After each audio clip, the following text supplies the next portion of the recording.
She appeared on the magazine's year-end charts a total of 19 times, 6 times in the number 2 position, 5 times as number 1, and all by herself as the most promising singles female vocalist. Ladies and gentlemen, singing for her current release, Whitney Houston! Share my life, take me for what I am. I'll never change all my colors for you. I won't hold it back again. This passion inside, I can't run from myself. There's nowhere to hide.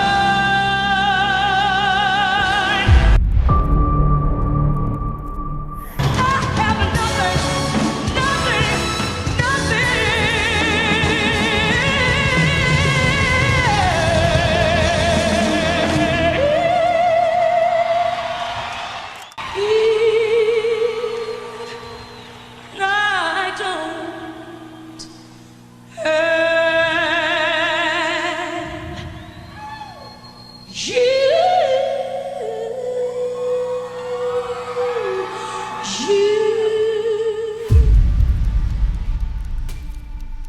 You know, every once in a while you have to report something that you thought would be the worst thing that could happen, and it was going to happen, and now it has. Weren't you on your way to Clive's that day? That night, yes.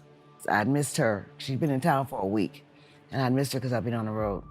So when I got back, you know, while I was out there, I was seeing all the crap that that was happening to her, that she was. HollywoodLife.com has all the details of what went down between Stacey and Whitney. Stacey Francis got into a pushing match with an irate Whitney Houston. So she has addiction, and people with addiction, when they use, they are not they're not themselves at all. I wasn't fighting with her. That's why when someone says, "Oh, you had a fight with her," I say, "No, I did not. It was not an altercation. It was not a fight. It was a misunderstanding." Was there fisticuffs? No, there wasn't. It's all my fault.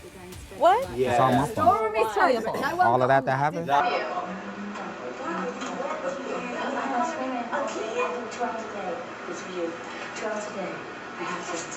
Because before she came down to do this party, she was up in Canada shooting a movie. She's doing a great job, doing a beautiful job, soberly. Houston's battle with drugs was well known. Officials aren't ruling out any causes of death until they have the results of toxicology tests. We run a tox and see the level and what's in the system. We're not going to speculate. The hairstylist dropped to her knees, and I kept walking very slow. The makeup artist in the hallway dropped to her knees. Dropped to her knees saying, "Oh my God." And you knew something had I knew something was wrong. I didn't know what. And so you didn't run, you just... No, I was just numb. I just walked. I walked. I told her to dial 911. 911 emergency. Hi, how you doing? This is security from Beverly Hills. Hi, what's going on? I need the paramedics. Apparently, I got a 46-year-old female found in the bathrooms. That's all I've got right now, but they're requesting paramedics. Oh, okay. Female found in the bathroom. What room is she in? I'm not sure. She fell or she was in the bathroom with the water. You've all learned of the unspeakably tragic news of our beloved Whitney's passing. I don't have to mask my emotions. Whitney would have wanted the music to go on, and her family asked that we carry on.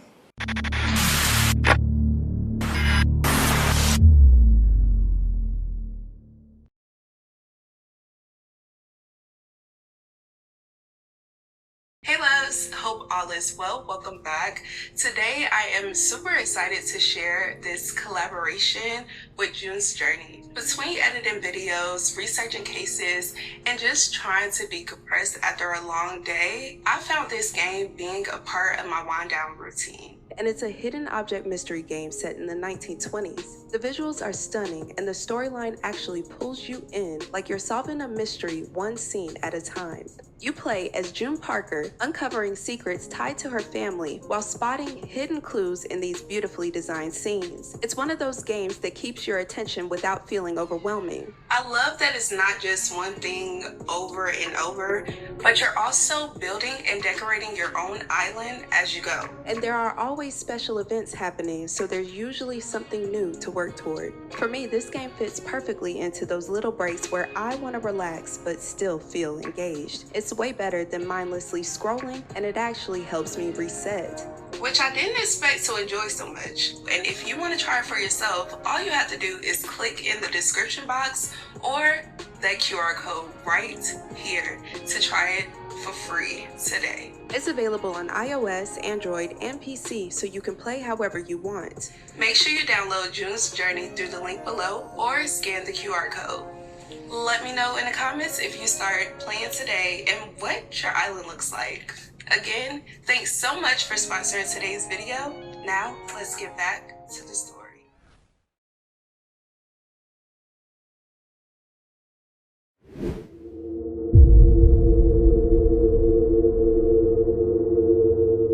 Whitney Elizabeth Houston was born on August 9, 1963 in Newark, New Jersey, to gospel singer Cissy Houston and Army serviceman John Russell Houston Jr. Raised in a deeply musical and spiritual household, Whitney earned the nickname Nippy for her feisty personality. Whitney had two brothers, Michael, a singer, and Gary, a former pro basketball player and vocalist. And his name shall be called Almighty God.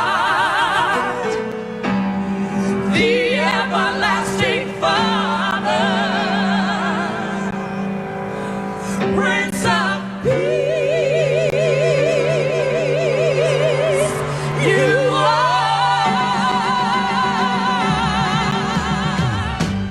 wonderful. Her extended family included musical legends like cousins Dion and Dee Dee Warwick, honorary aunt Aretha Franklin, and godmother Darlene Love. After witnessing the 1967 Newark riots, the Houston family moved to East Orange in 1970 for safety. Whitney attended Franklin Elementary School, later renamed in her honor, and then Mount St. Dominic Academy, where she sang in the choir and performed in school musicals.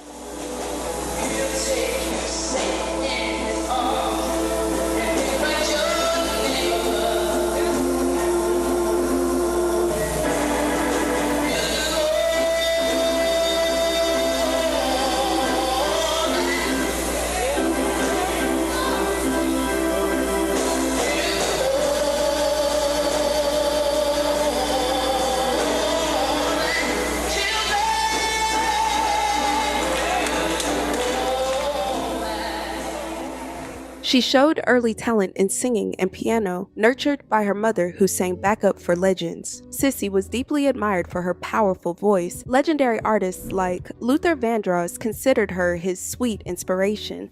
I remember once Cissy wasn't available, and she wasn't going to be available. I think she may have been on her way to Japan and not coming back for a month. My record company was hounding me. You gotta do the record. You gotta finish the record. We're not gonna meet the Grammy deadline. We're not gonna meet this. We're not gonna do that. And I waited. I said, no. What we have to record is my fantasy about how my music should be. And a main character in that fantasy is Cissy Houston. So we cannot do this. She, in a session, is the one who comes up with the parts. You know, and the producer has that blank look on his face. You know, oh, what should we do here? You know, and then, of course, the singers have blank looks on their faces because they don't know what to do. She's one of those proof of the pudding is in the eating type of singers. She doesn't rehearse loud at all. She doesn't rehearse full out at all when she's doing a session. She sings very quietly, very introvertedly. And then, all of a sudden, this romance with the microphone takes place. And the next thing you know, you have the magic that is her legend there on tape. Eventually, she formed her own choir, drawing on her talents and musical vision. Yeah, you know what I'm saying? But here's what I want you to do. Let's go over again. From I will open up. I will open up. Is the way. Why don't you follow me? Is the way, all right? here for? Right? Well, why don't you do what I'm asking you to do then? It wasn't long before she began mentoring her daughter, Whitney, nurturing her talents from an early age. Whitney said her mom didn't play when it came to vocals. She was serious about getting it right. She can embarrass you so badly where you feel like you just want to slide under the chair, under the pew, and just crawl away, She's real good at that. She always said that if you sing from your heart and if you let people know that you care about what you're doing, they are bound to give you 100%. They'll give it back to you in some way or another. It'll come back to you. I think it's because she cares and she lets you know that you don't have to be the greatest singer in the world. You just have to take the initiative to want to do it. You know what I mean? And if you have that, you can do anything. By age 14, she was singing backup for acts like Chaka Khan. I had been working with Cissy for quite a while as a background singer. One day, we were in the studio and she said, I have a daughter who can sing. I said, really?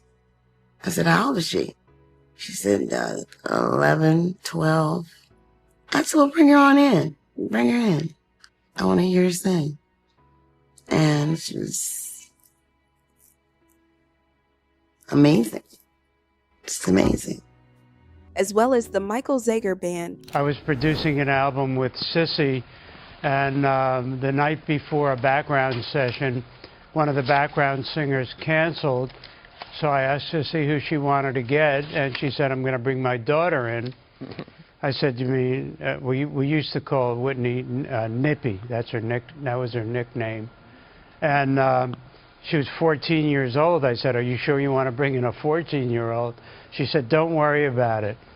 So Nippy showed up to the studio in her school uniform, and she was very, very quiet, and got up, and I couldn't believe my ears when she opened her mouth. It was beyond belief. Her first solo performance came in 1978 at Manhattan's Town Hall, earning her a standing ovation. Though record labels showed interest early on, her mother insisted she finish school first. I didn't want her in the music business because I knew what it was like and could build you up to tear you down.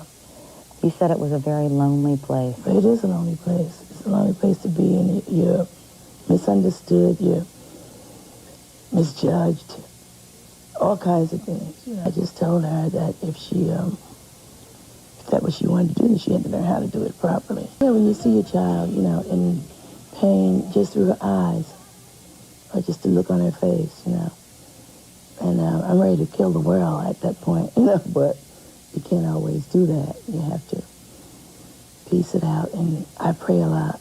During her teens, Whitney had to pause her musical pursuits. However, at 16, she was discovered at Carnegie Hall and signed with Click Models, later joining Wilhelmina Models. I was 16, and this guy walked up to me and he said, are you a model? I said, no, I don't hear that stuff.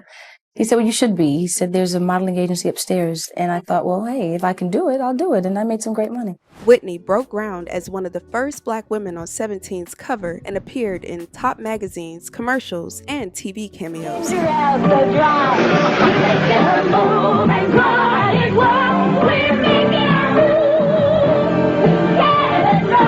Aren't you ready for Canada Dry Ginger?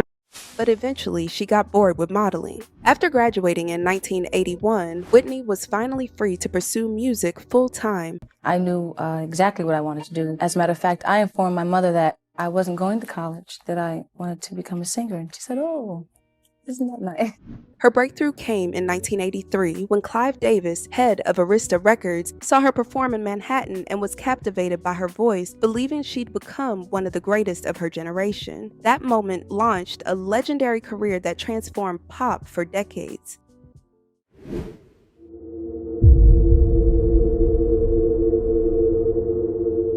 The other night when you took me to see Whitney Houston. I did take you to see Whitney Houston, and I don't do that very often. She is gorgeous. She is how old? 19? But it's her natural charm. I mean, you either got it or you don't have it. She's got it. She got it. Here's Whitney Houston. Where there's love overflowing. In In 1983, Davis signed Whitney and spent nearly 2 years crafting her debut, carefully selecting songs and producers to showcase her vocal power and emotional depth. Her first single, Someone For Me, didn't chart, but Davis remained confident. Someone for me. I've got to find someone. Her second single, You Give Good Love, became a hit. It was the beginning of Hollywood's love for the rising star. Joining us now is one of the recording world's most exciting new singing stars on Arista Records. Lovely Whitney Houston is back with us. This side, that we're going to hear now, called You Give Good Love, is your new single. My new single, This yes. is the new single, and it is from the album. Title, I might add. You Give Good thank Love. you, Tony. Right. I also might add that As opposed to pizza. Don't I also add, I really think that the great thing about you, besides your voice and how you look, is that you really, you like, I like that. You like bouncy. Oh, thank you. Yeah. In other words, you wanted to bounce some more during this song? No more bouncing. Not enough. This is a lovely ballad. Oh, God. You'll like this. You'll love this. You Give Good Love. You got your microphone here? Yeah, I got it right here. Okay, center Okay. stage. And once again, Whitney Houston. I found out what I've been missing to stay. Baby, you give good love. Followed by Saving All My Love For You, which topped the charts. She soon appeared on major late-night shows and performed at the 1986 Grammys, where she won Best Female Pop Vocal Performance. Now for Best Pop Vocal Performance.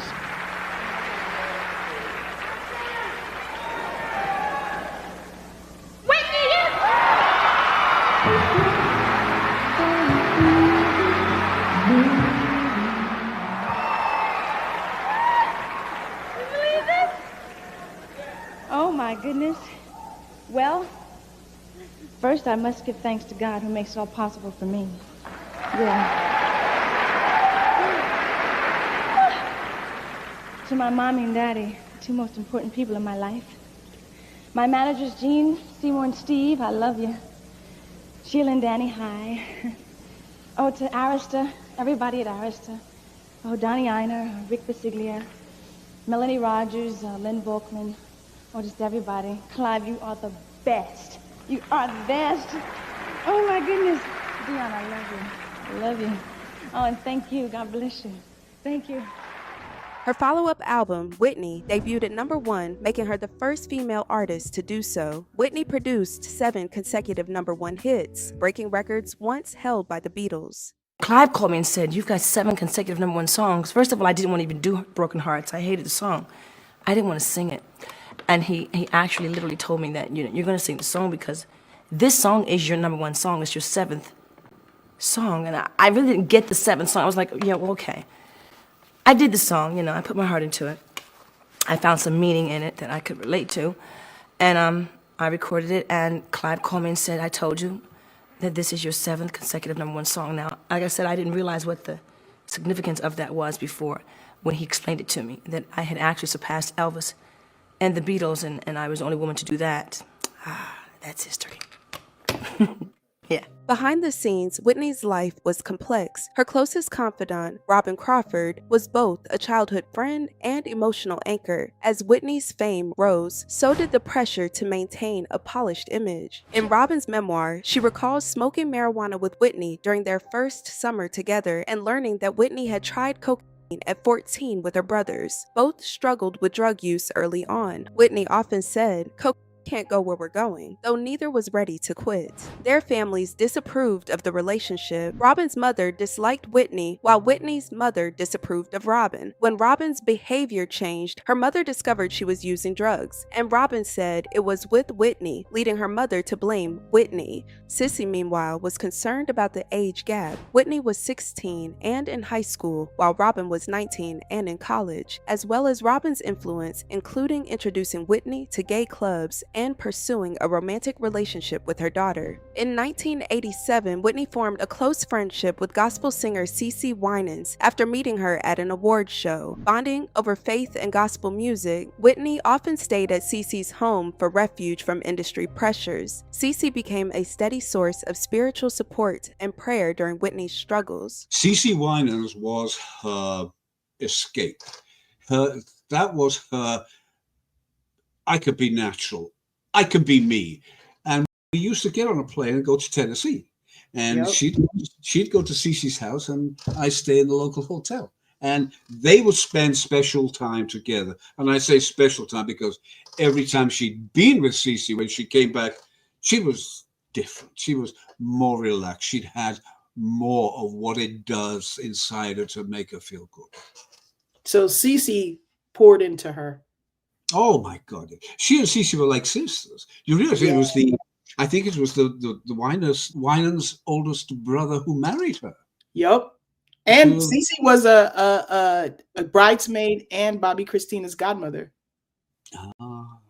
Yes. She often felt torn between her gospel roots and the demands of mainstream pop, with her public persona carefully crafted by Clive Davis to appeal to a broad, mostly white audience. These decisions sparked criticism from some black audiences, culminating in her being booed at the 1988 and 1989 Soul Train Awards. The nominees for Best Music Video are Whitney Houston, I Want to Dance with Somebody.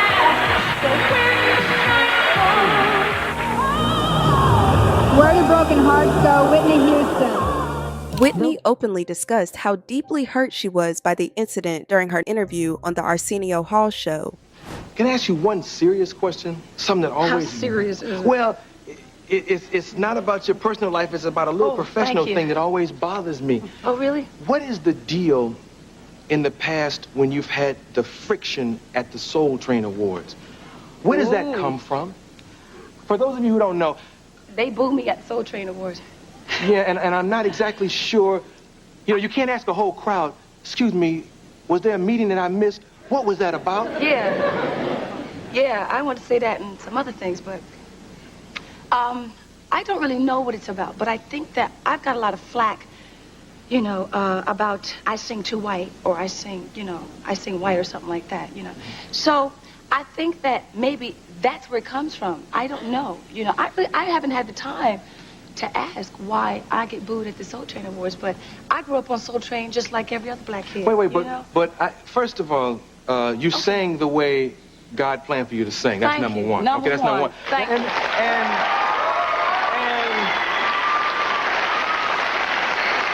I'm not exactly sure what singing white is, but I don't think there is more soul to be offered than what you give. I know if he really loves me. Yeah. I don't know. Is that what it is? I don't get it. I don't either, but I do sing the way God intended for me to sing, and I'm using what he gave me, and I'm using it to the best of my ability. The disconnect between her public image and her private identity caused significant emotional strain. Black audiences labeled her an Oreo and nicknamed her Whitey Houston, suggesting she was too white for a black artist. Either you were too sweet or too sultry, too white, too black, too demure, too demanding, too this, too that. How do you deal with that?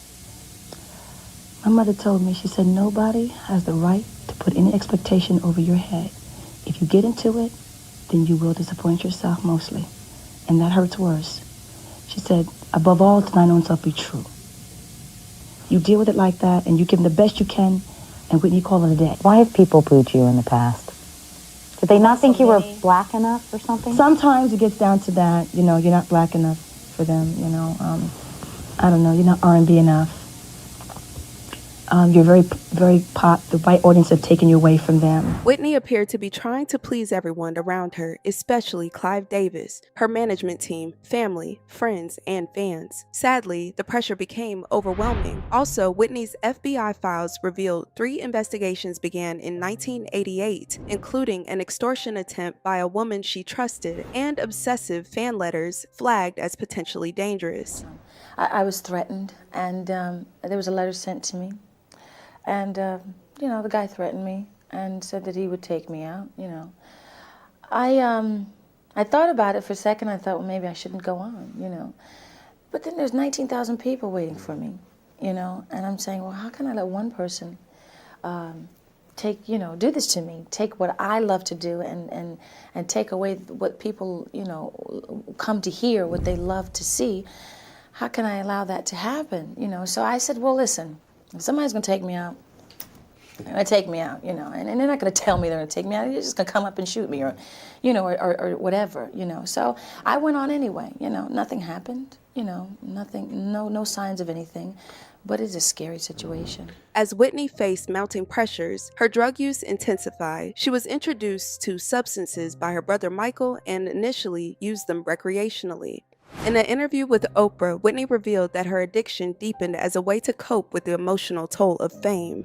Despite the turmoil, she remained anchored in her faith, often praying before performances and believing her voice was a divine gift that carried her through both triumph and pain.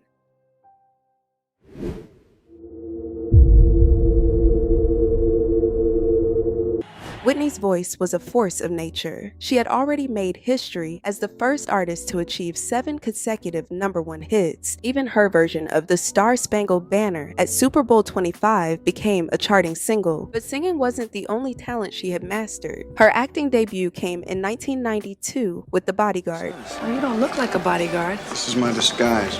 Well, I don't want to get confused about what I'm doing here. I'm not confused. Someone was in my house? You pay me to protect you. That's what I do. Despite doubts about her acting skills, Costner strongly supported Whitney's casting, believing in her talent and presence. Could have been Julia Roberts, it could have been anybody, but when I looked at it, I thought, no, it should be Whitney Houston. For me, it was so easy to go, well, this is the most beautiful girl. This is the one who can sing. This is the girl. And people were shocked by that, too, because... And I didn't know that either. I didn't really know that either. I didn't think it was that big a deal. I talked to her about her first line in the movie where she goes, well, I'm up. All right, I'm up. And she didn't really know how to do that line. And I said, we have to find the acid in you and the kind of diva moment in you. And she goes, how do I do that? I said, you just pronounce up and you just really push that P. Well, I'm up. And everybody's going to know at that moment you're used to being in control of every situation. And I said, if you're uncertain about things, Whitney, just look at me and tell me, and we'll drift off into a corner, and I'll make this right for you. Whitney confirmed that Kevin reassured her during filming. At one point, she even asked to attend acting school to prepare for the role, but the team told her they didn't want her to change. They wanted her to simply be herself.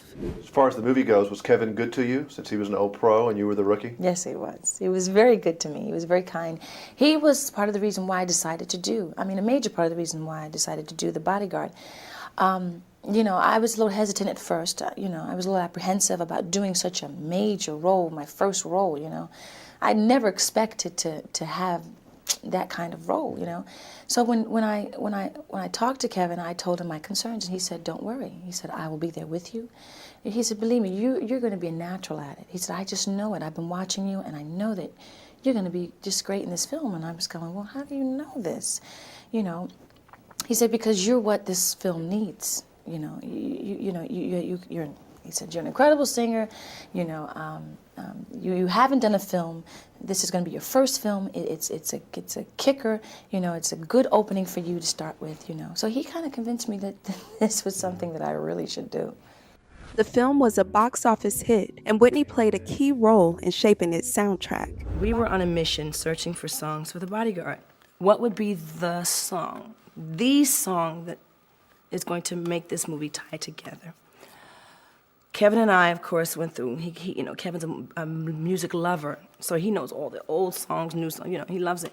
So he kind of went through his little collection, and he came up with songs that he thought were, you know, suitable for the movie. And I had some songs of my own. Well, one day I was in the trailer, and we heard Dolly Parton's song before, and I said I went by it, you know, because it was a country version, and I really wasn't listening. Kevin brought it back to me in the trailer one day, and he said, I'm telling you, this is the song. You said you must listen to the song, and you must hear it with your ears and not with the ears that is being, you know, that's being played. listen to it with your ears, what you would do with the song. I said, okay, I cleared the trailer out, I played this song. This man wanted me to hear this song, I had to hear this song.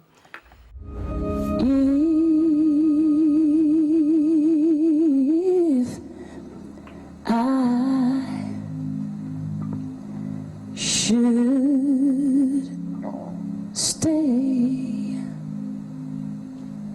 I would only be in your way.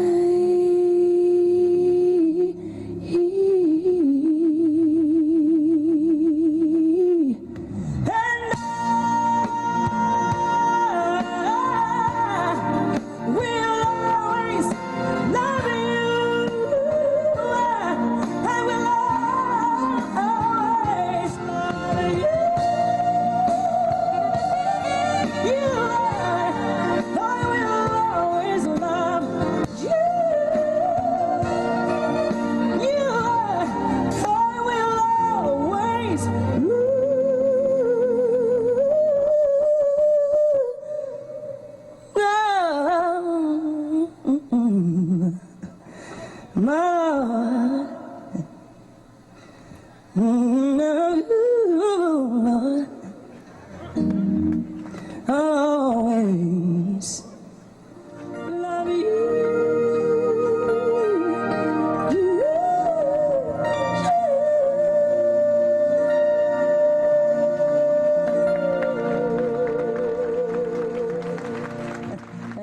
The soundtrack sold over 45 million copies worldwide, making it the best-selling movie soundtrack of all time and earning Whitney multiple Grammy Awards. Whitney continued her acting career with Waiting to Exhale, a culturally significant drama about 4 Black women navigating relationships, with Whitney playing Savannah Jackson.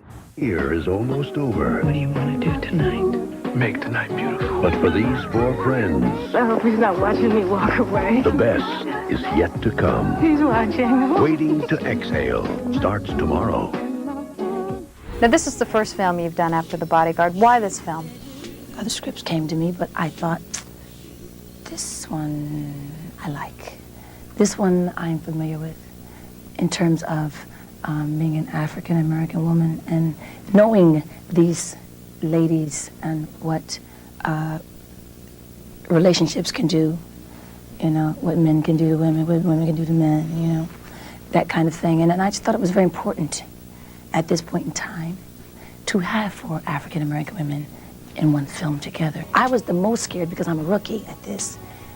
And I was like, you know, you guys have been doing this for a long time, you know, and Angela, you're the best. And she was like, girl, just go ahead and be yourself and do it. You know how to do it. You know how to turn it on. I know you, Whitney, you can do this. The film's soundtrack, featuring performances by Black female artists, earned widespread critical acclaim. But sadly, during the making of the film, Whitney overdosed, a heartbreaking moment that opened the eyes of her bodyguard, David Roberts, who had previously been unaware of her drug use. Never saw her. I never saw her in 7.5 years take any form of narcotic, unless you consider a cigarette and a bottle of Heineken a narcotic. Never. Clearly, by her own admission and by the admissions of others since, she was. I was never aware of it. And I worked a drug squad in the Metropolitan Police. Part of our remit on the Special Patrol Group was drugs. I know people when they're on it, when they've had it, when they've been there, when they've got it in their pocket. Never. Never with her. The first time it became a problem was the worst time. It became a problem. It was, as everybody knows, an overdose on the making of the film Waiting to Exhale. Though he urged that she get help, he was eventually fired for speaking out. You haven't seen me angry, right?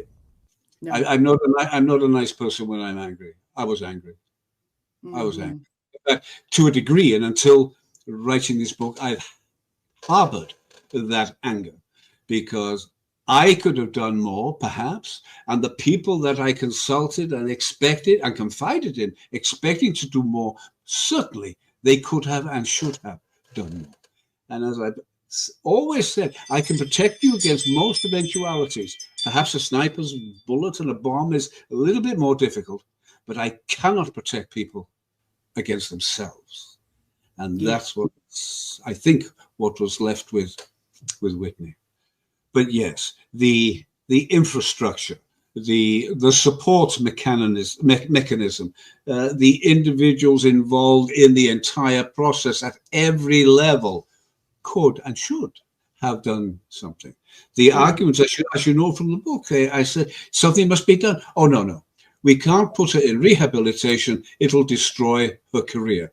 Really? Still, Whitney pressed on with other projects. In 1996, she starred in The Preacher's Wife alongside Denzel Washington. She also produced the soundtrack, which became the best-selling gospel album ever. By this time, Houston had also begun to leverage her influence in Hollywood as a producer. She founded the production company Brown House, which was behind several major coming-of-age films for teen girls. Her first production was The Princess Diaries, which follows Mia, an awkward teenager from San Francisco who discovers that her long-absent grandmother, Queen Clarice, has arrived to reveal that Mia is the heir to the throne of the small European principality of Genovia. Next came The Cheetah Girls, a story about 4 best friends from New York City who form a singing group and aim to win their high school's talent show. Houston's next major project was Walt Disney's Cinderella. She played a pivotal role in bringing this multicultural TV adaptation to life. Initially, she was set to play Cinderella herself, but later offered the role to the young and talented actress and singer Brandy Norwood, feeling she had aged out of the part. Houston ultimately portrayed the fairy godmother, adding her signature magic to the beloved fairy tale. This is a very, very historical moment, though.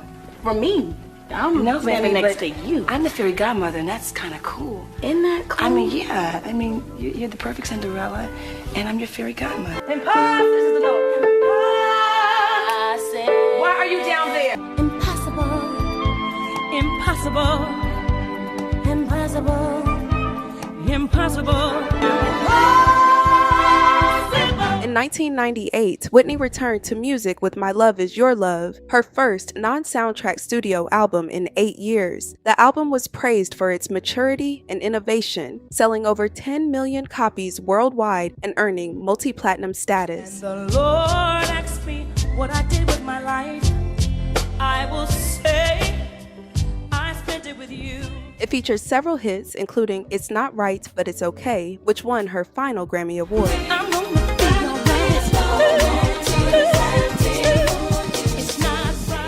And When You Believe, a duet with Mariah Carey that won an Academy Award. The album's success led to a major world tour in 1999, reaffirming Houston's global icon status and connecting her with a new generation of fans. Can you hear me? Here we You are. hear me? Yes. Check 1 2, check 1 2. Am I on? Yes. You are. Cool. You How look are you? great, Thanks. as usual. Thanks. Welcome to Boston. It's good to be in Boston. Thanks for letting us tag along tonight. Yeah, This is good great. to have you guys. How Cool. you doing, everybody? Cool. Are you coming to the show with me? We are. All right. And we're going to have a little look backstage and get to ride over with you, right? That's right, you're riding with me. Yeah, I think so. I'm going to take you Okay, over, cool. right? Okay? Should be nice. Cool. Let's head to the car. This is our car right Excellent. here? Awesome. Dome. This is our car? Yes, ma'am. All right. Bye-bye. I'll see you when you get there. All right. See you later. Right there? There you go. Okay? All right. Thank So you. you know what I want to ask you about Yeah. first? We're here in Boston, Right. and it's been brought to my attention Right. that right across there at the Boston Commons Yes. from 13 years ago, Whoa. a young 22-year-old, I believe. Who was that? Who was that? A young 22-year-old. Was that me? Performed in That the was me. Boston Commons. What do you remember? Take me back to that to Okay. then and that tour and where head you were in then. Who you were. I remember I was at the same hotel. Uh-huh. I could walk to the gig. Right. That was the best part. That's cool. Right? A whole lot of people just flooded this park. Right. The Commons was the place to come and play. Uh-huh. Where everybody could come out, you know what I mean? And just stand there in the shorts and the shirts. Right. You know, have a good time. Yeah. Yeah, that was fun. Were you? That was fun. How have you changed as a performer since then? I mean, were you more nervous then, or were you just a natural from day one? I pretty much think I was a natural. Were you? Yeah, but, you know, young. Yeah. You're young then. You don't, I know a lot more than I know now. Even the young pop girls coming up during this time, like Britney Spears and Christina Aguilera, praised her as the queen. Tonight has been an amazing night for the both of us.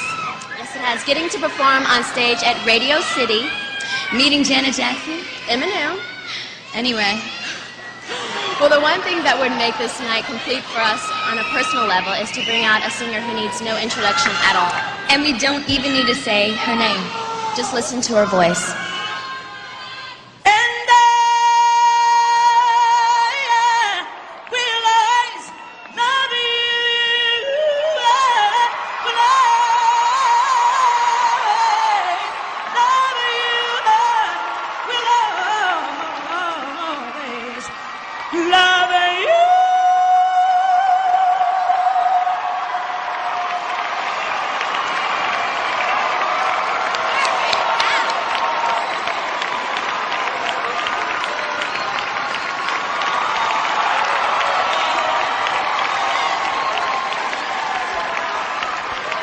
Thank you so much. God bless you. Thank you much. Thank you. In 2001, Whitney signed a groundbreaking $100 million deal with Arista Records, one of the largest recording contracts in music history. The same year, she became the first artist to receive the BET Lifetime Achievement Award, honoring her influence and legacy. Oh, thank you, thank you, thank you. I would like to thank BET for this, BET family for this recognition. We've been together for such a long time. I love you. My Dee Dee at home, my auntie, I love you so much. To my Nippy Inc. family, Donna, Lynn, Pat, Lori, Shelly, Aaliyah, Rose, Brian, Darren, and Ulysses, thank you for holding down the fort. To Alan and the security team, thank you. Lastly, hey, wait! That's mine. That's mine. Let me handle this. You better chill. You better lay low. That's it.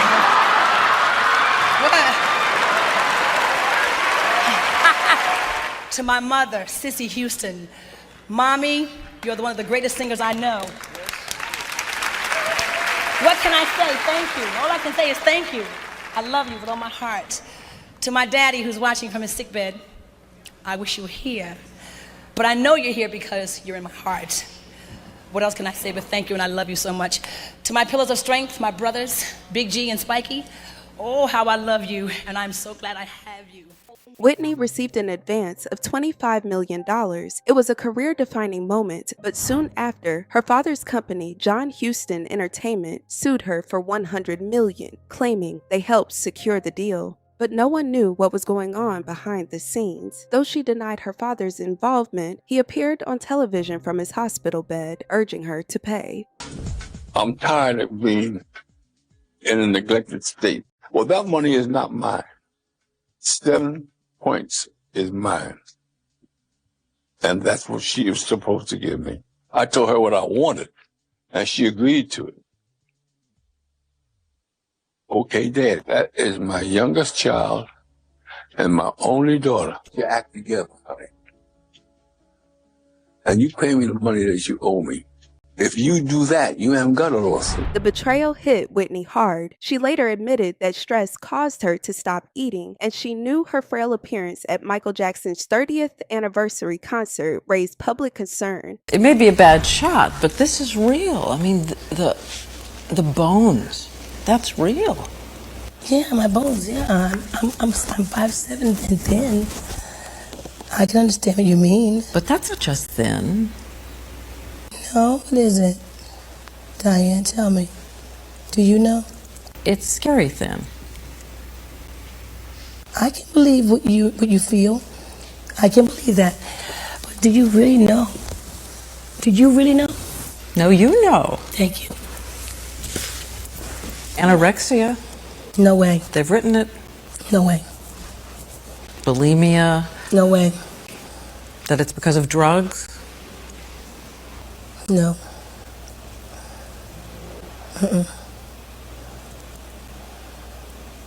Now, I grant you, I partied. But there have been times when I know I was going through a lot of emotional stress, and my eating habits were awful. Whitney dying. Crack rehab fails. First of all, let's get one thing straight.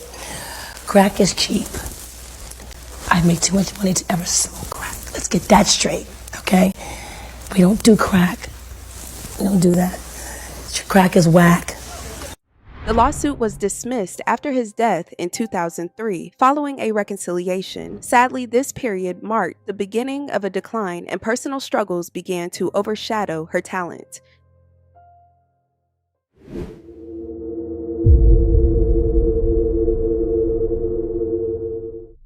After years of reshaping pop, Whitney's personal struggles began to overshadow her legacy. Rumors intensified after she started dating singer Bobby Brown, whom she met at the 1989 Soul Train Awards. When we first met, I went backstage at the Soul Train Awards, and Whitney walked up and was bumping me. She just kept bumping me.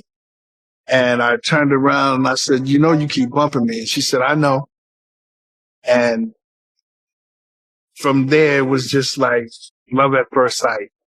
There was something about her eyes that made me melt inside. I said, "If I asked you out on a date, would you say yes?" And she said, "Yeah, of course." And the next day we went out. We went shopping in Beverly Hills. We had dinner at the Ivy. And then we just chilled for the rest of the evening. Just the way she looked at me from day one until the last day we were together, it was always special. Their connection was instant despite contrasting public images. Bobby was 23 and known as a rebellious rising star, while Whitney at 30 was a seasoned icon with over 15 years in the industry. They bonded over shared roots, music, and a desire to be understood beyond fame. They dated for 2 years before Bobby proposed casually, but with sincerity. Whitney was truly in love. Hey, Whitney! Yo! While you're sitting there in a very intimate mood in your home, why don't you tell us how Bobby Brown proposed to you? How did it happen? Oh, it's really sweet, Arsenio. We were in Florida. I picked him up from the airport. He got in the car. He was really quite nervous, you know. And he kept saying, "I have something I want to tell you. I have something I want to tell you." And he kept feeling in his pockets and his, jacket and stuff. And I kept saying, "What is it? What is it?" Then he pulled out this ring and he said, "Do you want to marry me or not?" That's the Bobby Brown way. Oh, boy. How do you know it's the right time, Whitney? How do I know? Because I'm almost 30.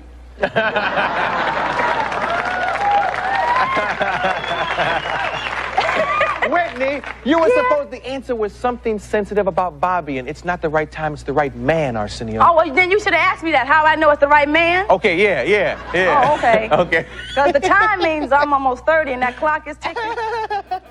Despite objections from her mother and business associates, Whitney followed her heart.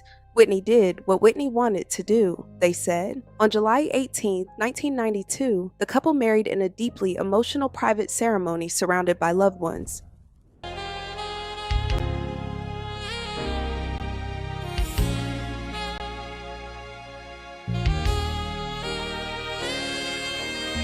There's Ford Brown. Do you take this woman to be your wedded wife? And do you solemnly promise before God and these witnesses that you will love her and comfort her, forsaking all others for her alone?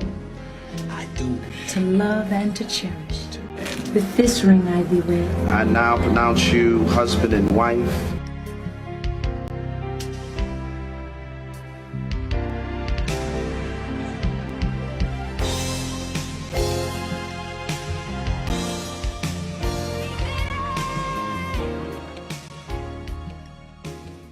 A year later, they welcomed their daughter, Bobby Christina. Their marriage, though rooted in love, became a magnet for media scrutiny and marked a turning point in Whitney's public image. Over 14 years, their relationship was filled with highs, lows, and controversy, including an alleged kidnapping over a drug debt where Whitney reportedly paid a $400,000 ransom to free Bobby. They had him for a couple of days, and eventually they got on the phone and talked to Whitney and told her, this shit is serious. Don't go calling nobody and all this. You come here and get this.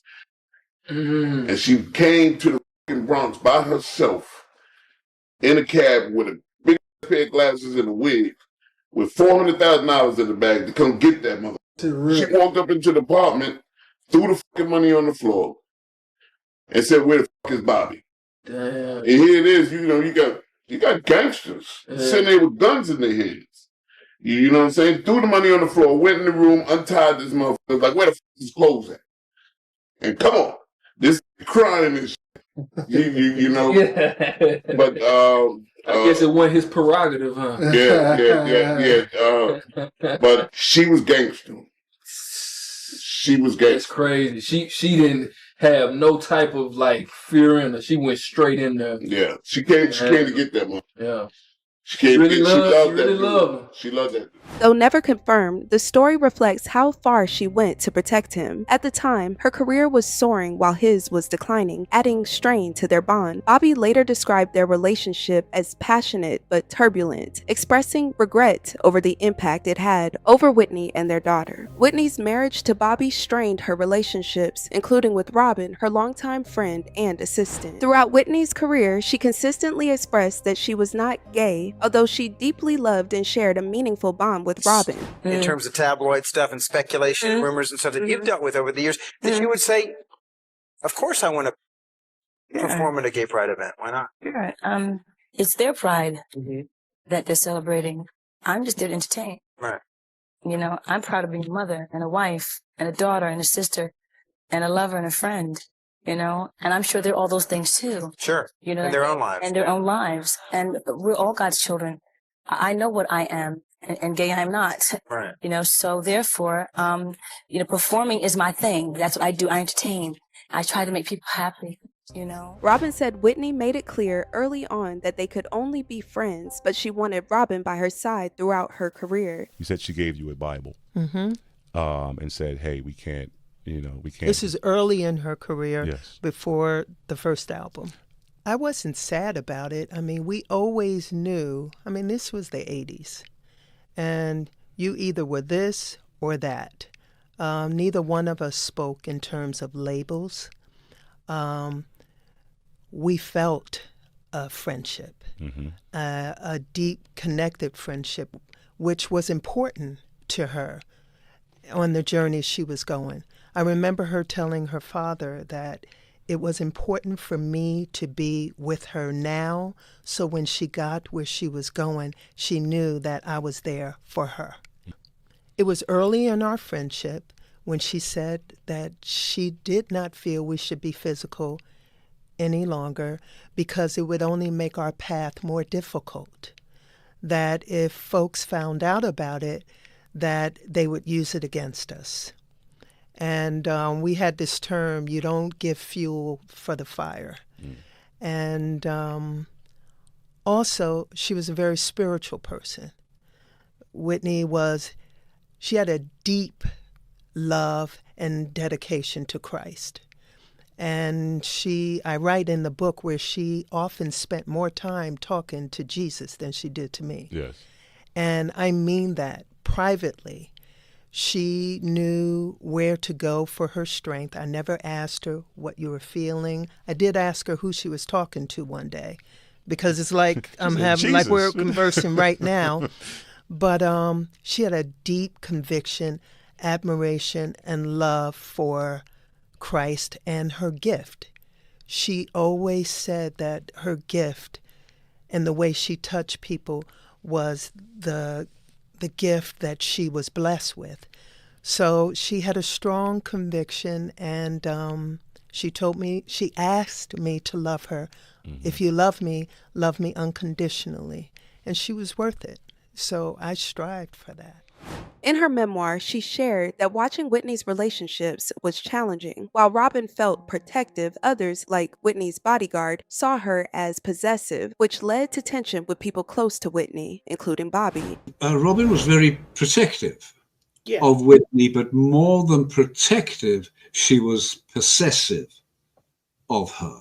And that gave rise to conflict with just about everybody in that environment. By 2000, Robyn left Whitney's team and committed to sobriety, even as Whitney continued to struggle. Whitney admired Robyn's strength, often saying, I'm going to stop, but I'm just not ready yet. Though Robyn stepped away professionally, she still cared deeply for Whitney, but watching her path from afar was heartbreaking. When Robyn left, Pat Houston, Gary's wife, took over as her manager. Bobby also committed to quitting drugs that year after serving time in jail. By 2000, he had already been arrested at least 6 times. After everything I've been through, I can pretty much say you don't want to mess around with alcohol. You don't want to mess around with marijuana either. Drugs, period. Although Bobby quit drugs that same year, after serving time in jail, he was unfaithful, developed a drinking problem, and became violent, leading Whitney to file for divorce in 2006. When did you know that that marriage was not going to work? I just knew, I was like, you don't smell right, you don't look right, something's going on. And then all this other stuff started coming out about him being with this one or that one, or being too promiscuous. Did that hurt you? Dragging dirt into my home. Did that hurt you? Were you offended by it? It disturbed me. It disturbed you? I was disturbed. Did you believe it? Yeah, because I checked.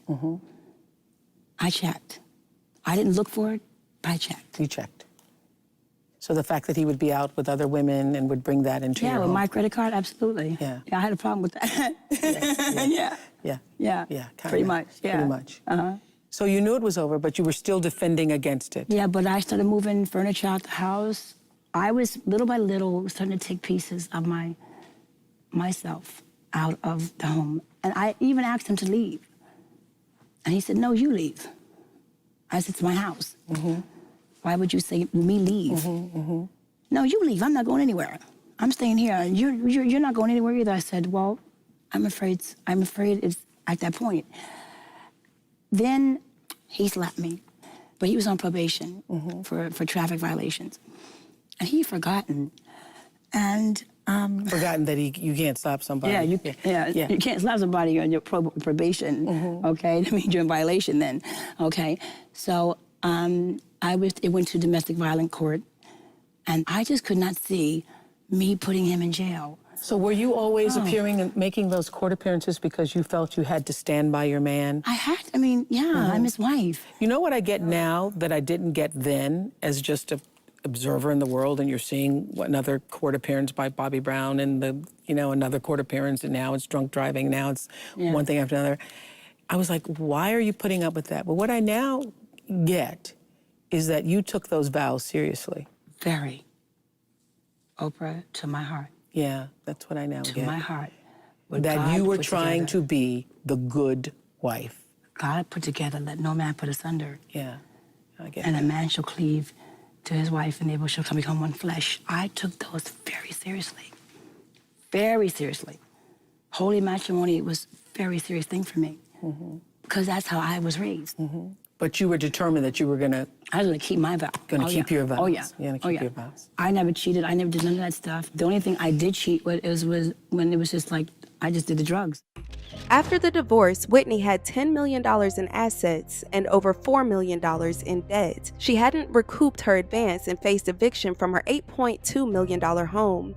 Filmmaker Nick Broomfield reported she spent much of her $250 million fortune on others. Extravagant spending and enabling from her inner circle worsened her situation. You must understand, Whitney Houston was a giver, not a taker.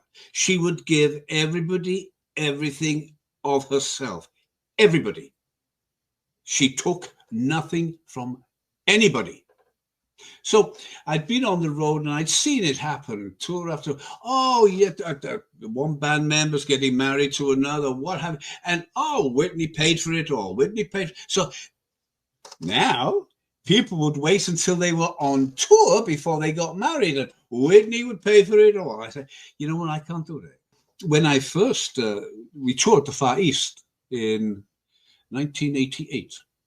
At the end of that tour, she went out and she bought all her ladies fur coats. Again, it took away a little bit of sadness in the context that Whitney was so desperately trying to be normal, have those normal moments, wanting to be a young mother looking after her baby with her husband, a family. She wanted what most other people in the world have, and she couldn't.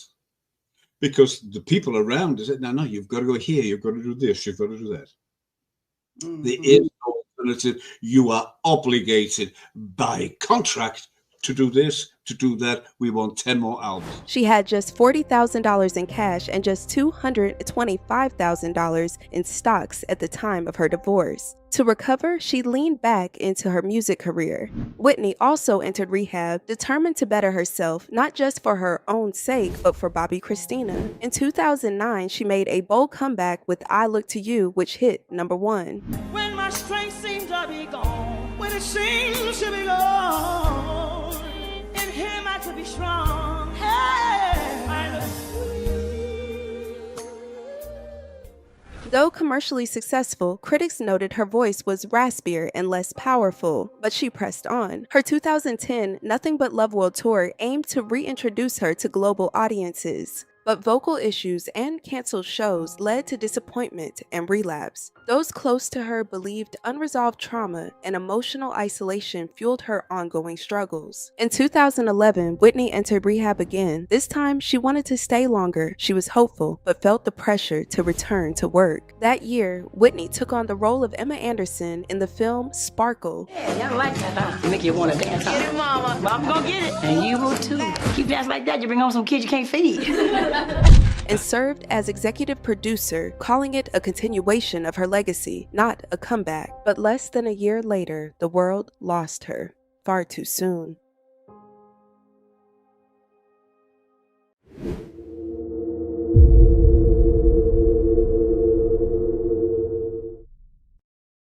In the week before her death, Whitney was busy with work and personal matters. She arrives in Beverly Hills to prepare for Clive Davis' pre-Grammy party and promote Sparkle. On February 7th, she recorded Celebrate with Jordan Sparks and His Eye is on the Sparrow, appearing joyful and energetic. Behind the scenes, however, she was dealing with health issues, visiting vocal specialists multiple times between February 2nd and 10th. Whitney's health issues extended beyond vocal strain. 2 weeks before her death, she was reportedly denied a facelift by Beverly Hills plastic surgeon Dr. Mark Manny due to concerns about her heart, lungs, and liver. While Dr. Manny couldn't confirm details for medical privacy reasons, he did speak to Entertainment Tonight regarding the matter. What parts of your body get damaged from drug abuse? Different drugs have different effects on organ systems.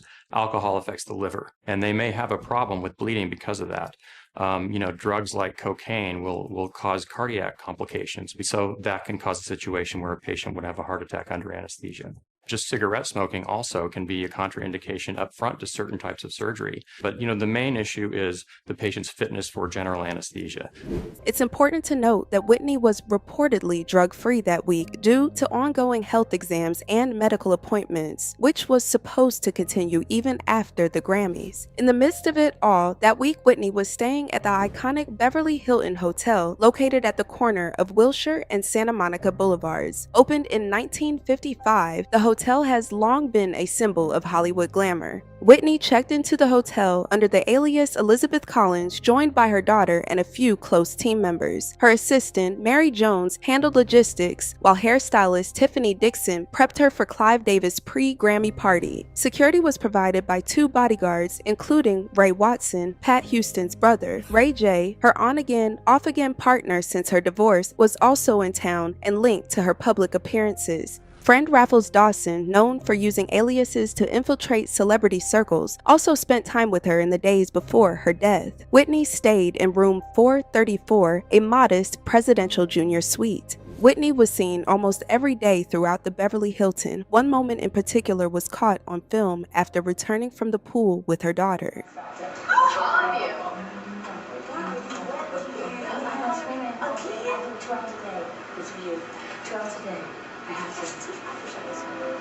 I'm just saying love it because I can't. I love it.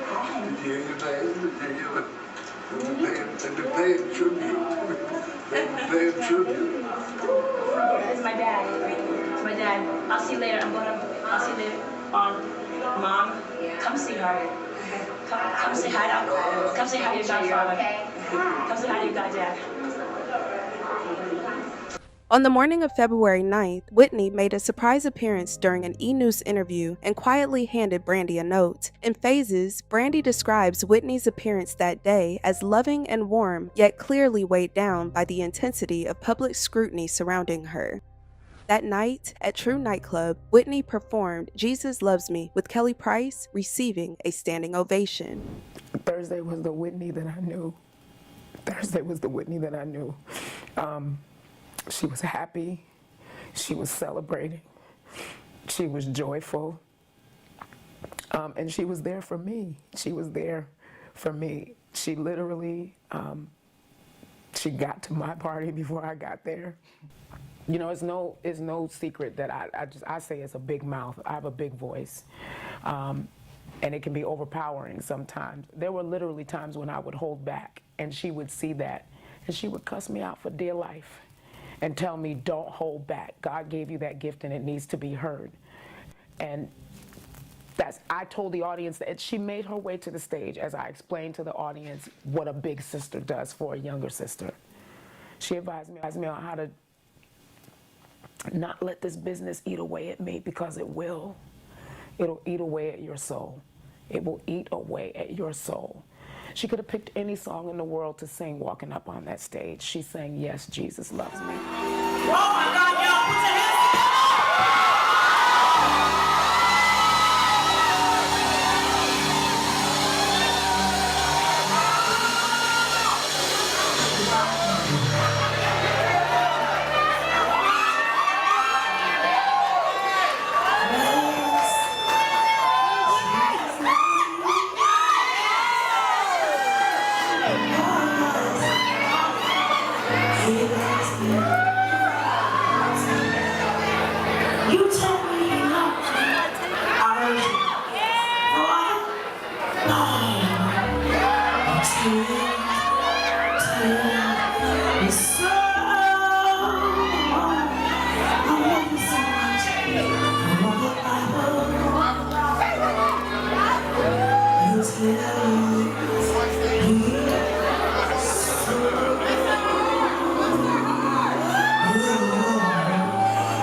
Reports soon followed alleging a confrontation with singer Stacey Francis. Okay, you know, a friend of mine today said, you know, Stacey, the truth will set you free, you know, and I, in essence, what I said on Access Hollywood yesterday was true. It was true. I was having a great time with her, and I did respect her, and that's why things did not get out of hand. Had it been, and Nikki knows that's the part I don't like to hear you say. I got to be honest with What? you. That you would escalate. That's what I think people get defensive about. What? It's like that you would escalate something with Whitney Houston. I don't think you would. I don't believe that. No, that's my point. That's exactly my point that I'm making. That it wouldn't. No. That's my point exactly. Okay. It would never go there with Whitney Houston because she's Whitney Houston, and not only that, she's my. But not only that, you had a nice evening with her. She's a friend who you had a flair. This is my point to you, Dr. Drew, and I'm gonna be real direct. And Please. A lot of people are not gonna hear me say what I'm saying. I am from Brooklyn, New York. Yes. I'm from the hood. Yeah. Okay. Yeah. I mean, let's really kick it like it is. All right. And people are gonna be angry. Her fans are gonna be angry for me to saying this, but I'm from the hood. Like any regular person, me standing in the club and her calling me the B word and pushing my head away, putting her face. Too. It's gonna be a fight. Yeah. It's going to be a fight. My point is, I love Whitney just like her fans love her. My point is, it doesn't matter where I'm from. It doesn't matter if she pushed me. It doesn't matter if she called me a bitch. None of that matters. I love you too much to go down this road with you. I don't care what you do to me. You understand? That was my point. And then you also, I think, Stacey, in your defense, weren't aware of where she was mentally, which is a great thing for Dr. What I Drew want to straight out for you, to because when people are using and when they have the addictive disorder, and again, she was treated. The guys who want to aim at me now, Whoopi, have at it. is she was treated 3 times for addiction, and you don't get treated 3 times for addiction and not have addiction. It's just impossible. So she has addiction, and people with addiction, when they use, they're not themselves at all. The person that you were fighting with, not Whitney Houston. I I know that. You were fighting with the and addict. that's why I wasn't fighting with her. That's why when someone says, "Oh, you had a fight with her," I say, "No, I did not. It was not an altercation. It was not a fight. It was a misunderstanding." Was there fisticuffs? No, there wasn't. She took her hand and she moved my face away. From Ray J? Was this now about Ray J? I was looking at her. She was having a conversation. She was upset about whatever she was upset about. She moved my face away. I grabbed her hand and I said, "I love you too much. I'm not going to have any fight with you here. This is not going to happen." What'd she say? She was like, "Well, you know, what? I owe you an apology? Do I owe you an apology?" I mean, there was a lot of conversation going back and forth. Did people come in and help? There was a lot of people. Did apologize. There were She people that apologized. She apologized, and I, Yeah. of course, accepted her apology. It was, like I said, it was a misunderstanding. Paparazzi photos taken of Whitney leaving the club sparked sensational headlines suggesting scratches and blood on her body. Those claims were later disputed. Kelly said it was spilled wine. Stacey Francis described the situation as a misunderstanding, and Ray J publicly took responsibility for what had occurred. It was a horrible time. It's something that nobody. And that's why we're here at this time together. Something that nobody can explain. It's like it's all my fault. What? It's all my fault. All of that happened. No, that's not. No. What do you mean? And having done it now, this is my second Just was time. my fault. I can't work out how to be so I wasn't there. But we'll talk later. We have to talk about that. Okay. It was all my fault. Oh, did they? I don't want you to say that. Oh, Yeah. According to Phases, Brandy called Whitney later that night, and the two spoke on the phone for nearly 3 hours. Brandy said Whitney talked at length about faith, redemption, and her desire to return fully to music, expressing hope rather than despair. Whitney Houston. Now, I knew you had a connection to her, but I didn't realize, and you write in the book, that shortly before her death, you had a lengthy phone call with her. I did. What was I that did. call? It mattered so much to me because I got a chance to tell her everything I hadn't told her, just how much she inspired me, how much I loved her, her impact in my life. And yeah, it was an emotional conversation. I didn't know it was going to be my last time speaking to her, but it was like 48 hours before her death. And you really felt that at the end of the call that maybe she's going to be able to turn it around. Turn it around, and then also just have a friendship with her that I hadn't had in a long time. Yeah. That connection, the friendship. During the call, Whitney promised, "I'm gonna be better. This is just a season, not the whole story." Words Brandy now looks back on as both a promise and a goodbye. Back at the hotel, Whitney asked her stylist and close confidant, Tiffany Dixon, to read the Bible with her. Dixon recalled Whitney pointing to passages in Exodus, Mark, and Matthew and saying, "I just want to love and be loved like Jesus did." Dixon had said Whitney was deeply hurt by the rumors and narratives spreading in the press at the time. What was her state of mind in those days leading up to the Grammys? She was happy. She was happy. She was joyful. You know, she seemed pretty happy with herself. The movie was coming out. It's coming out. She did it. It was successful. She enjoyed doing it. You were actually with her 2 nights before her death as she was singing with Kelly Price. And I wondered what she said about the gossip afterwards, that she had been behaving erratically, that there were even some suggesting that there was blood on her legs. I mean, there was some stuff about that. How did she react to that? She didn't really react. She doesn't really pay any attention to those things. But, you know, like anyone, those things can hurt a person. You know, it can, you know, when you're such a high profile person and, you know, someone's saying things about you that are untrue, I'm sure with anyone that it would be hurtful. On February 10th, Whitney remained at the Beverly Hilton ahead of Clive Davis' annual pre-Grammy party, spending time at the pool and later at the hotel bar. While some contemporaneous accounts claimed she appeared disoriented or was drinking heavily, later information from those close to her would challenge and complicate those portrayals.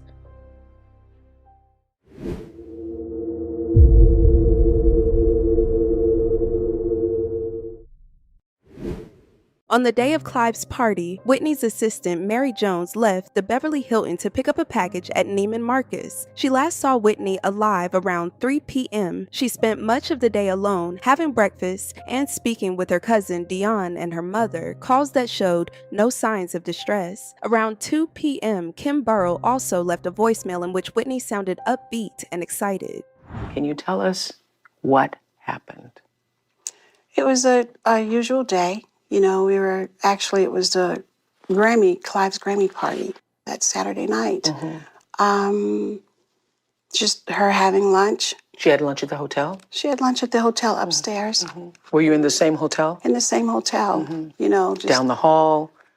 On the lower level, next floor. We're usually on the same floor, but, you know, this time we were on a different floor. But I was working in my room and decided I needed to go pick up something pertaining to the party. And The party that night, the Clive party? That night, the Clive party. Mary checked on her before she left. Mary is her assistant. She checked on her before she left. We were gone no more than 35 minutes. When we returned, the makeup artist was waiting in the lobby along with my executive assistant. And I told her to just wait there. Mary was going to check to make sure she was ready. She was actually shooting an infomercial for the Marion P. Candle line that day. And I went to check on the room, which was on the same floor. So is that what she was getting made up for? She was getting made up for the event, but she had several things that was going on that day. Got it. When I left that room and headed down the hallway, I heard screaming. So walk me through it. You're going to go to your room? No, I wasn't going to my room You were because going to go to her room? I was going to her room. She had been asking for me all morning. Through texting or? Through Mary, and she'd called my phone twice.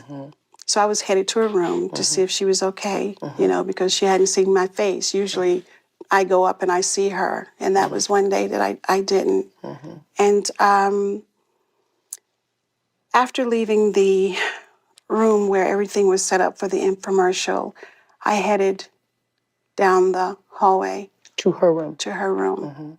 And I heard screams, and I saw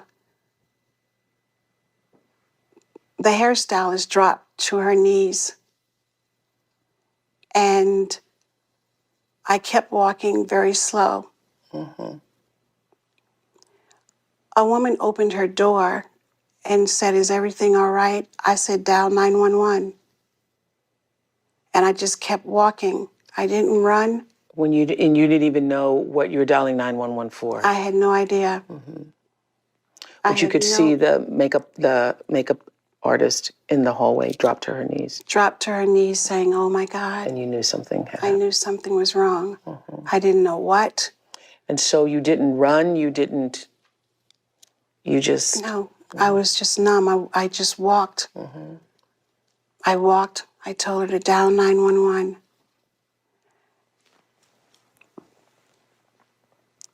I'm sorry. Yeah, I am too. As I got closer, and I turned the corner, Mary's at the door and she's screaming. Oh my God. I told her to stop. I said, "Calm down, please. Just calm down. Calm down," without even seeing anything. When I got into the room, I saw my brother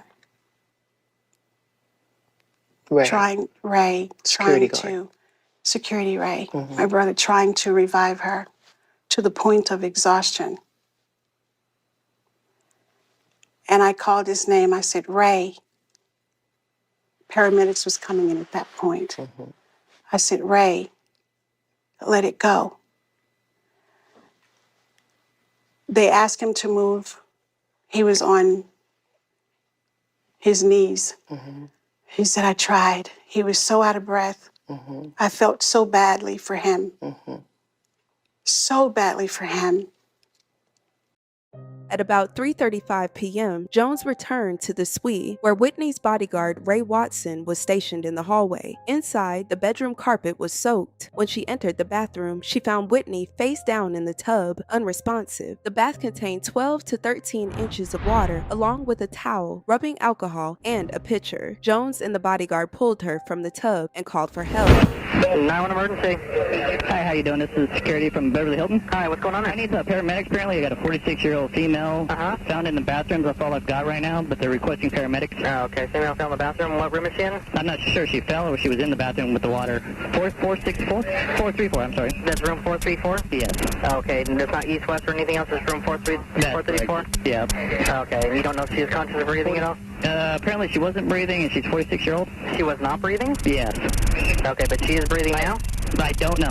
Okay. The person that called me was irate and couldn't get much out of her. Okay, I've got security going there now. Okay, we'll send police and fire over. There was a person not breathing. Did it sound like the person was still not breathing? Yeah, that's correct. Okay, we'll get them there for not breathing. Is there any way you can get me to the room so I can try to do CPR? Yeah, we're going there now. Can you get me into the room so I can try to give CPR instructions? Oh, I'm sorry. No, because she kept hanging up on us. Kept hanging up on you? Yeah. Okay, all right. We're getting our units over there, okay? Okay, thank you. Thank you, bye-bye. Paramedics arrived within minutes, but Whitney was pronounced dead at 3:55 p.m. Her body remained in the hotel until 1:35 a.m. as family, including Bobby Brown and Bobby Christina, grieved. Despite Whitney lying deceased upstairs, Clive Davis' annual pre-Grammy party proceeded as planned. Investigators found prescription meds, open alcohol bottles, and loose pills in the suite, along with powder residue on the bathroom counter. However, no illicit drugs were recovered. Some items, including Whitney's ID and pill bottles, appeared to have been moved before police arrived. The coroner ruled Whitney's death an accidental drowning, with heart disease and cocaine use listed as contributing factors. What struck many observers as unusual, however, was that the toxicology findings did not indicate drug levels typically associated with a fatal overdose, and alcohol was not detected in her system at all, despite widespread early reports of heavy drinking and alcohol present in the room. According to the Los Angeles County Coroner's Office, cocaine was detected in her blood at a concentration reported as 0.58 milligrams per liter. The toxicology report showed that there was only a very small amount of cocaine in her blood. The level found was not high and was far below what doctors and toxicologists usually see in overdoses or drug-related deaths. On its own, that amount of cocaine would not be expected to cause severe intoxication or be fatal. The report also showed signs that she had used marijuana sometime within the 2 weeks before her death, but it was not considered a factor in what happened. Other medications such as Xanax, Flexeril, and Benadryl were present in her system, but only in low, non-dangerous amounts that had been prescribed by her doctor. None of these drugs were found at levels that would be expected to cause death. Some physical findings further fueled speculation. The autopsy noted superficial abrasions, congested eyes, and a bloody nasal purge, findings that can occur during drowning. Portions of Whitney's skin showed signs of slippage consistent with exposure to very hot bath water, which investigators estimated may have reached approximately 150 degrees Fahrenheit. Ultimately, however, investigators found no evidence of assault, forced drug use, or staging of the scene. While unanswered questions and inconsistencies in early narratives persist, the official findings attribute her death to a tragic convergence of environmental factors underlying heart disease and recent drug use rather than foul play. Rumors intensified when private investigator Paul Hubel claimed Whitney was murdered over a drug debt, alleging 2 men entered her suite while her assistant was gone. Law enforcement dismissed his claims for lack of evidence. Dr. Drew Pinsky and others also questioned inconsistencies in the water temperature and Whitney's drowning position, sparking further debate. 2 people were quickly discussed: Ray J and Whitney's associate, Raffles Van Exel. Raffles denied supplying drugs, but admitted he removed items from her room, claiming he did so at Pat Houston's request. Fans also reported seeing them leave the Beverly Hills hotel on the night Whitney died, appearing to avoid attention and shield themselves from public view.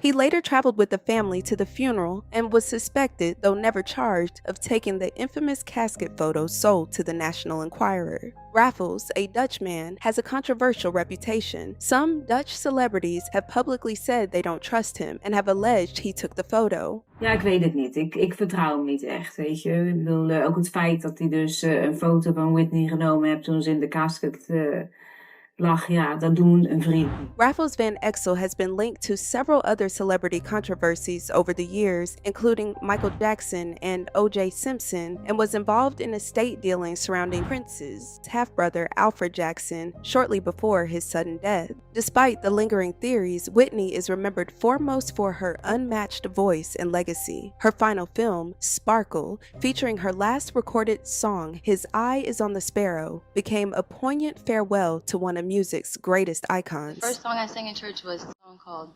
Guide Me, Oh, Thou Great Jehovah. Feed me till I want no more. Yeah. This is absolutely devastating. I will continue to keep my thoughts and prayers with her family, or just anybody that really truly loved and cared about her. Doing this story, I really realized that this woman was alone majority of her life. And if you read a lot of her close friends and family's biographies about themselves and their lives with Whitney, I don't even think they realized this, but as somebody from the outside looking in, a lot of them were very selfish. I never knew this is how Whitney died. You know, a lot of her music came out before I was even born, so I'm very surprised that this is how her life ended. There were some things that I discovered that I don't even think was supposed to get out. You guys know that I really research these cases and I go deep. Every time I tried to upload it, it was blocked.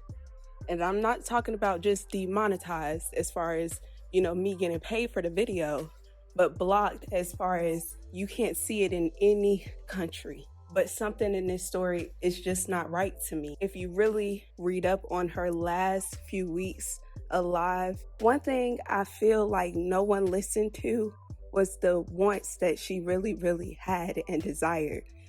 She wanted to be a mother and a wife. Lord, it's gonna make me tear up a little bit. But like literally listening to interviews, especially the media, over and over asking her about her sexuality, that's something that I noticed too. I didn't even know the world considered that she may be gay based off an act that happened when she was 16 years old. Y'all, I cheered in college and high school, had an experience with a woman, and majority, if not all of them today, are married with 2 or 3 kids.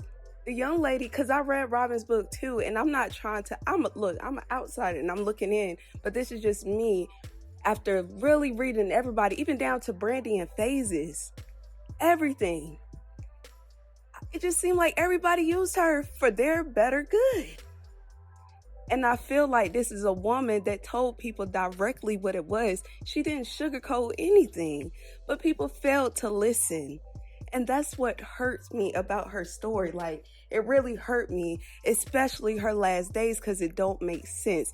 And I'm not, y'all, I'm going to say it till I'm blue in the face. I'm not a conspiracy theorist at all, but it does not make sense. At the time, this video initially was 2 hours long. I cut out an hour because I was going a little too far, because I was sharing where people shared different stories.